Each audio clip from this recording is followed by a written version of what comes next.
How you doing? I hope you're all well. I can't stop giggling. I can't stop laughing. How's everybody doing? I hope you're all great. Marky boy here again, and I've got a kid inside of me. And I'm like, what on earth is going off here? I don't have a stash, alright? Why don't I have a stash? I don't have a stash because I like to impulse build.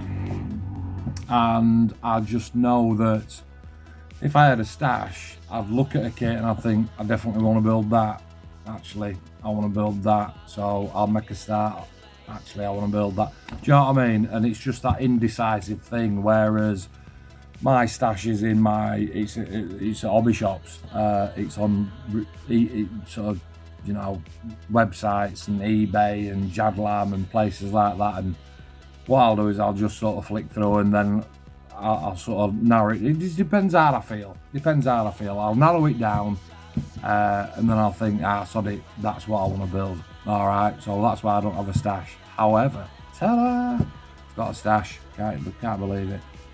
So we had Paul Radcliffe down at club yesterday. And Paul's a really good mate of mine now. I would include him as, a personal friend. And we have some right old banter online, and he says to me, what are you building? Tonka? Yeah, I am. And it's like, right, okay. And then we chat through, and weeks later, 2 or 3 weeks later, I'll be back in shed and I'm beavering away. Well, Mark, all right, mate, what are you building?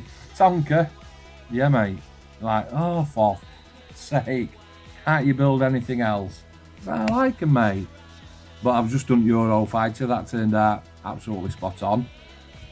Couple of challenges that I've had, but I'm going to do 2 separate videos because I'm not going to fit it all into one. So number one, I'll just get rid of that. Number one, tonight I am doing 2 inbox reviews. And the first one is for this. Get ready. In fact, I've got 3 kits, but I know it's going to be back to front. I say it all the time because I have to record on selfie video so that I can see what I'm doing. That's the Tornado ECR. That's a 1-in-144. I mean, am I off my head or what? But I've been challenged. From Nigel down at club. And Nigel said, come on then, big pants, let's have a look at what you've got. And I want to see weathering and pre-shading and panel shading and highlighting and all sorts of stuff. Now, I mean, goodness me, you get 4 sprues with this kit, 4, but that's 2 of them. Okay, that's build. You get 1 of them that's got canopy on it, and that's my finger at side. And you get 1 that's got some missiles on it, which size is my camera on? That one. Put my hand up. A couple of missiles. So, instructions, Revell, let's have a look. It's not even instructions, it's like 2 pages. Sprue call out is actually fit onto the same page as what your instructions are on. You normally get a paint call out, don't you, in this? But on this, it's on back. It's down there, look. Okay, paint call out. And the box art suggests that it's a couple of shades of green with some tiger stripes down nose. Nigel, cheers, mate. So, starting with seat. Now, I've just got off phone with Doug Tuck, and I've been measuring. Okay. I normally build 1-in-48 tornadoes, as you know. And if you don't know, I've built some 1-in-32 tornadoes. Okay. I'm pointing up here like, because, I know what I'm doing. But 1-in-44, 1-in-144. I have done one of these before. I'm just trying to think now whether I've got any pictures of what I did. Basically, what I did was I got a sheet of MDF. It was about 3 foot square, and I bought a white wall clock which I stuck in the middle of it, and then all around the perimeter, all around the edge, I built some 1 in 100 scale kits and some 1 in 144 scale kits. And I put a screw in from the back and basically got the built aircraft. I'll use this one as an example, it's just my little test piece. So I've got a nail sticking through the wood like this, and basically got the model and put it there and spun it round and round and round until it went on like that. Okay, and with the clock on, and then I hung it on my son's bedroom wall because I wanted him to learn how to tell time on this analog clock, because kids these days, you know, what time is it? And unless they can go like that, 12:46, they can't look at a bloody analog clock, can they? Have you noticed that? And they're like, well, big hand, what's big hand? Get a grip. I digress. So, the seat, even I'm going off track now, aren't I? The seat is 3mm wide. 3mm wide. And there might be people that's watching this that go, and, that's huge. Okay.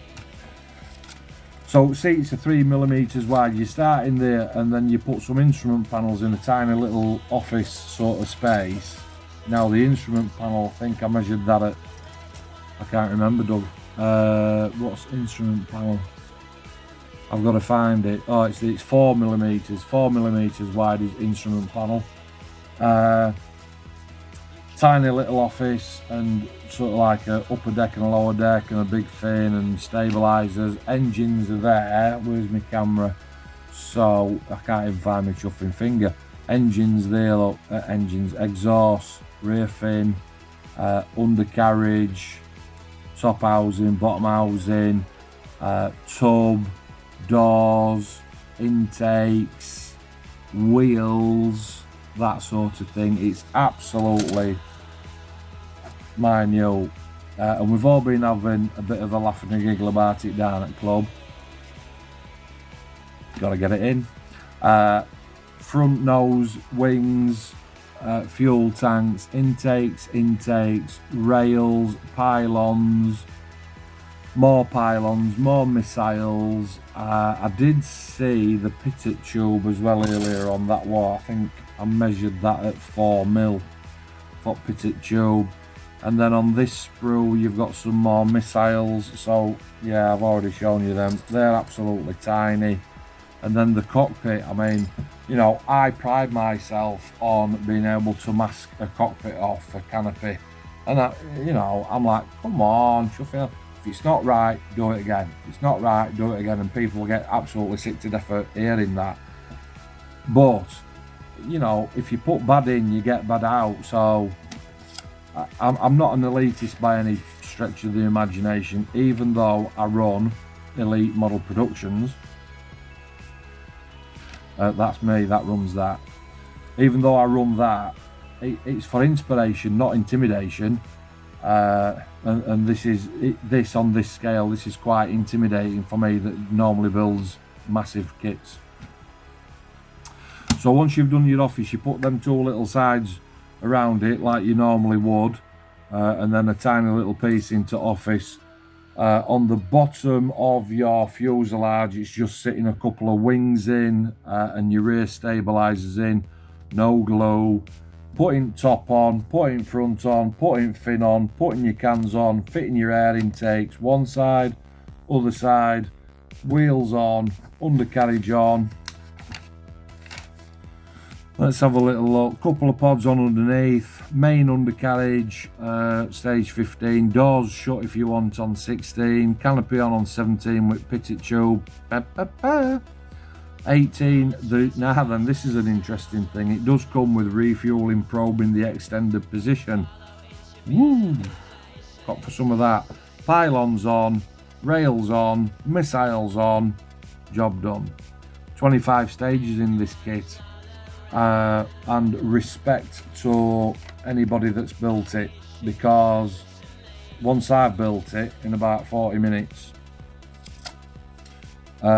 I've no doubt that I will also be part of that brigade. There is a colour call out, actually, it's on the back.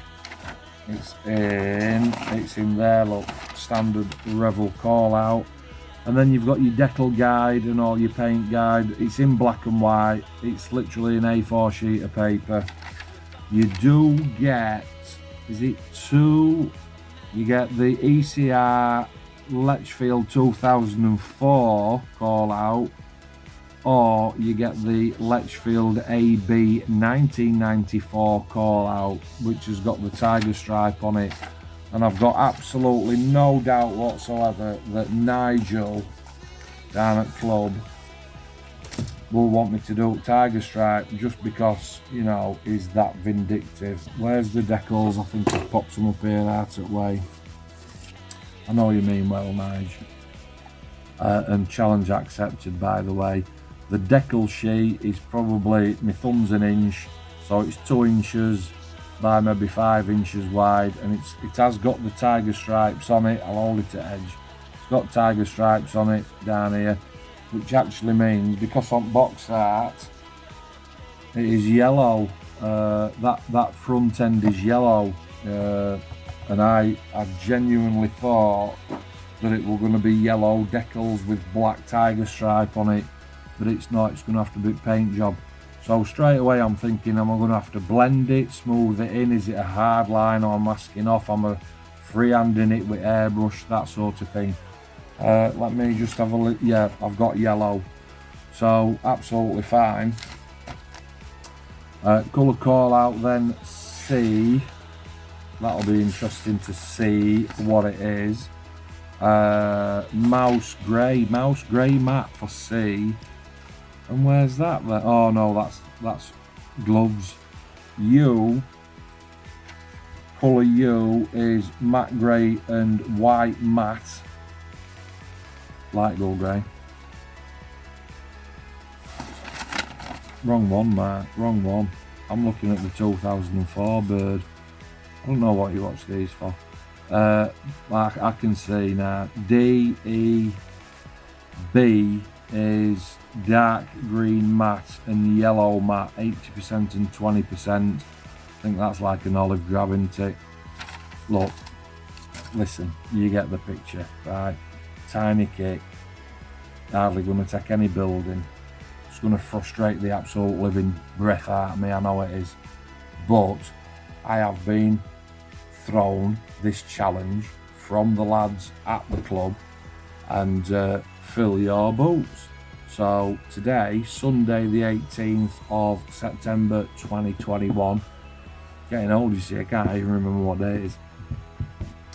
And let's see how that goes. Do you know what? I'm going to treat this kit with the absolute utmost respect, because of its scale, and because it's been challenged. I've been challenged to do it. All right. I have set myself on this pedestal. I am the big I am, and everybody knows it. So this kit deserves the ultimate respect. The question is, am I going to be able to pull it out of the hat? Or is it going to end up looking like a dog's dinner? We'll have to wait and see, won't we? Stay safe. Catch you later. Cheers.